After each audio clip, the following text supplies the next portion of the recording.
മൊത്തം കുലുങ്ങി, theatre screen മൊത്തം കുലുങ്ങാണ്. കാരണം അമ്മാതിരി റെസ്പോൺസ് ആണ് ഈ പടത്തിന്. തീലകെട്ട ഷോ ആണ് മലയാളത്തിലെ പീ കൊമേഴ്ഷ്യൽ എന്റർടൈനർ. പുതുമയല്ല, കുറച്ച് വിഷമമുണ്ട്, കുറച്ച് സീൻസ് ഒക്കെ കട്ട് ചെയ്ത് കളഞ്ഞു. അത് മൊത്തത്തിൽ കണ്ടിരുന്നെങ്കിൽ ഭയങ്കര വലിയ ഇമ്പാക്ട്. ഈ റീ റിലീസിന്റെ മൊമെന്റ്സ് എന്ന് പറഞ്ഞാൽ നമുക്ക് എല്ലാം അറിയാം, എന്താണ് ഈച്ച് ആൻഡ് എവരി സീനും എല്ലാം അറിയാം. അത് തിയേറ്ററിൽ ഒരു കൂട്ടം ആൾക്കാരോട് കൂടെ ഇരുന്ന് ആസ്വദിക്കുക, അതാണ് റീ റിലീസിൻ്റെ ഏറ്റവും വലിയ സവിശേഷത. അത് രാവണപ്രഭുവിനും കിട്ടി. നമ്മളൊക്കെ 4ാം ക്ലാസ് 5ാം ക്ലാസ് പഠിക്കുന്ന സമയത്തൊക്കെ ഡെയിലി വൈകുന്നേരം രാവണപ്രഭു ഇട്ട് കണ്ടിട്ട് ഉറങ്ങാറ്. അറിയാതെ ഭയങ്കര എനിക്കത് ഭയങ്കര ആസ്വദിച്ചു. നേരത്തെ കണ്ടതിനെക്കാട്ടും കുറച്ചും കൂടെ എന്തോ വിഷ്വലിൽ ഭയങ്കര രസം തോന്നി, മിക്സിങ്ങിൽ നല്ല രസം തോന്നി. അടിപൊളി തിയേറ്റർ എക്സ്പീരിയൻസ് ആണ്. അത് ഇപ്പോഴത്തെ ഈ യൂത്ത് ജനറേഷനൊക്കെ പാരി ഏറ്റെടുക്കും. അമ്മാതിരി തിയേറ്റർ 2025 ലാലേട്ടൻ മൊത്തത്തിൽ തൂക്കിയിട്ടുണ്ട്. ലാലേട്ടൻ്റെ വർഷമാണ് 2025. ഇതിൽ ഒന്നും പറയാനില്ല. 24 വർഷത്തിന് ശേഷം നീലകണ്ഠനെ കണ്ടപ്പോൾ എങ്ങനെ ഉണ്ടായിരുന്നു? ഞാനപ്പോ കണ്ടിട്ടില്ല, ഞാൻ ഇപ്പോഴാണ് തിയേറ്ററിൽ കണ്ടത്. ടിവിയിൽ കണ്ടപ്പോൾ നമുക്കൊന്ന് തിയേറ്റർ എൻജോയ് ചെയ്യാൻ പറ്റിയ ഒന്ന് ആഗ്രഹിച്ചു പോകും. ആ ഒരു എക്സ്പീരിയൻസ് ആണ് പിന്നെ കിട്ടിയത്. നീലകണ്ഠനെയും കാർത്തികേയനെ ഒരുമിച്ച് സ്ക്രീൻ കിട്ടിയപ്പോൾ വളരെ സന്തോഷം. തിയേറ്റർ കത്തിക്കലാണോ? മൊത്തം കത്തിക്കലാണ്. ഏരിയസ് ഫ്ലക്സും കൈരളിയൊക്കെ കുലുങ്ങിയോ?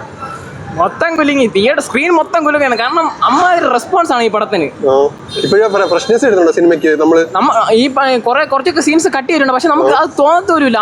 ഒരു പുതിയ ഒരു സെക്കൻഡ് ഒരു ലാഗ് ഇല്ല പടത്തിൽ. അത് ആ 2001 ഇറങ്ങിയ പടമാണ്. ഒരു സെക്കൻഡ് ഒരു ലാഗ് ഇല്ലാതാണ് ആ പടം ചെയ്ത് വെച്ചിരിക്കുന്നത്. ക്വാളിറ്റി ഒക്കെ ഇമ്പ്രൂവ് ആയിട്ടുണ്ടോ? 4K തന്നെയാണ്. അറ്റ്മോസ് നല്ല ഇടിയൊക്കെ, പിന്നെ പണ്ടത്തെ സൗണ്ട് അല്ല, ഒരു പുതിയ ജനറേഷൻ ടെക്നിക്കാണ് ഉപയോഗിച്ചിരിക്കുന്നത്. എന്നാലും കൊള്ളാം, പടം അടിപൊളി എക്സ്പീരിയൻസ് ആണ്. പാട്ടൊക്കെ തിയേറ്ററിൽ കുലുങ്ങിയായിരുന്നു. ഒന്നും പറയല്ല, പീക്ക് പടം. ഞാൻ നേരത്തെ പറഞ്ഞ പോലെ, കാരണം ഈ സിനിമ ശരിക്കും റിലീസ് ചെയ്ത സമയത്ത് എനിക്ക് 4 വയസ്സ് പ്രായമേ ഉള്ളൂ. അവൻ തിയേറ്ററിൽ കാണാൻ പറ്റിയിട്ടില്ല. ഞാനിത് കണ്ടത് ടിവിയിലാണ്, ഏഷ്യാനെറ്റിലാണ് കണ്ടത്. പിന്നെ ഈ സ്കൂളൊക്കെ DVD പ്ലെയറിന്റെ കാലമാണ്, ഇന്നത്തെ പോലെ അല്ല.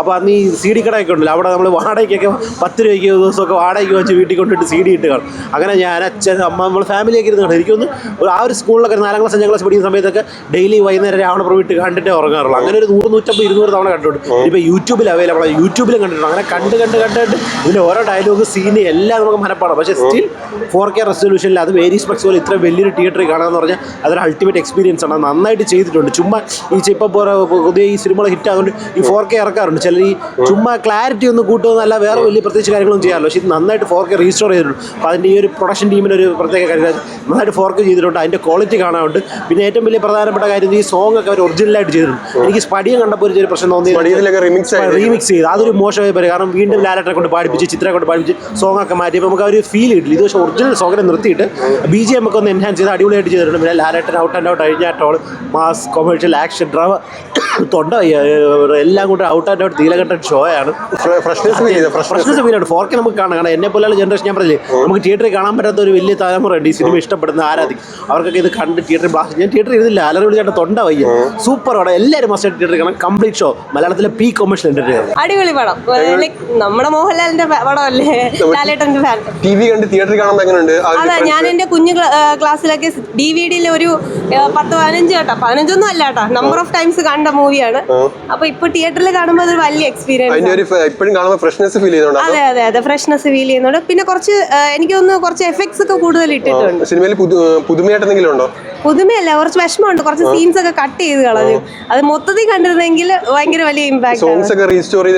അതെ, അത് നല്ല എഫക്ട്, അത് കാണാൻ തന്നെ ഉണ്ട്. പക്ഷെ ഈ കട്ട് ചെയ്ത സീനാണ് ഇച്ചിരി വിഷമമായി പോയത്. ചിലത് മേജർ ആയിട്ടുള്ള സീൻസ് അല്ല കേട്ടോ, എന്നാലും അത് ഇച്ചിരി ഒരു ബുദ്ധിമുട്ടുള്ളത് തോന്നി. നല്ല ക്വാളിറ്റി ആയിരുന്നു, റീമാസ്റ്ററിങ് നല്ല ക്വാളിറ്റി ഉണ്ട്. മാറ്റിന് നല്ല എഫേർട്ട് ഇട്ടിട്ടുണ്ട്. പിന്നെ സോങ്സ് ഒക്കെ തിയേറ്ററിൽ ഭയങ്കര എക്സ്പീരിയൻസ് ആണ്. ഈ സടക്കിനൊക്കെ പിള്ളേർ കൂടെ കളിക്കും, മറ്റേ പൊട്ടുകുതിരി കളിക്കും. അറിയാതെ ഭയങ്കര എനിക്കത് ഭയങ്കര ആസ്വദിച്ചു.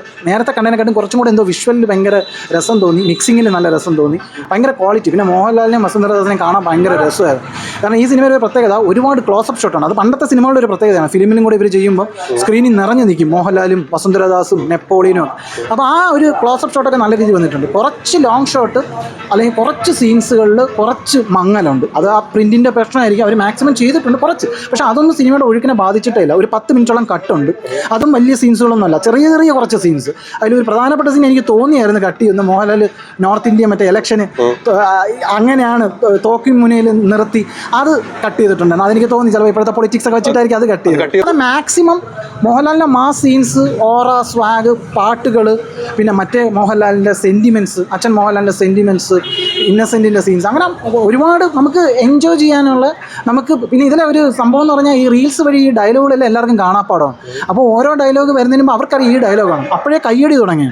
അതൊക്കെയാണ് ഈ റീ റിലീസിൻ്റെ മൊമെൻറ്റ്സ് എന്ന് പറഞ്ഞാൽ നമുക്ക് ഈ എല്ലാം അറിയാം, എന്താണ് ഈച്ച് ആൻഡ് എവരി സീനും എല്ലാം അറിയാം. അത് തിയേറ്ററിൽ ഒരു കൂട്ടം ആൾക്കാരോട് കൂടെ ഇരുന്ന് ആസ്വദിക്കുക, അതാണ് റീ റിലീസിൻ്റെ ഏറ്റവും വലിയ സവിശേഷത. അത് രാവണപ്രഭുവിനും കിട്ടി എന്ന് പറഞ്ഞാൽ തിയേറ്റർ എറപ്സ് എന്ന് പറയില്ലേ, അത് മോഹൻലാലിൻ്റെ ഈ റീ റിലീസ് പടങ്ങൾക്കെല്ലാം കിട്ടി. ഈവൻ ദേവദൂതിന് വരെ കിട്ടി. അതുപോലെ ഇതൊരു മാസ പടമാണ് ഇതിനും കിട്ടിയിട്ടുള്ളത്.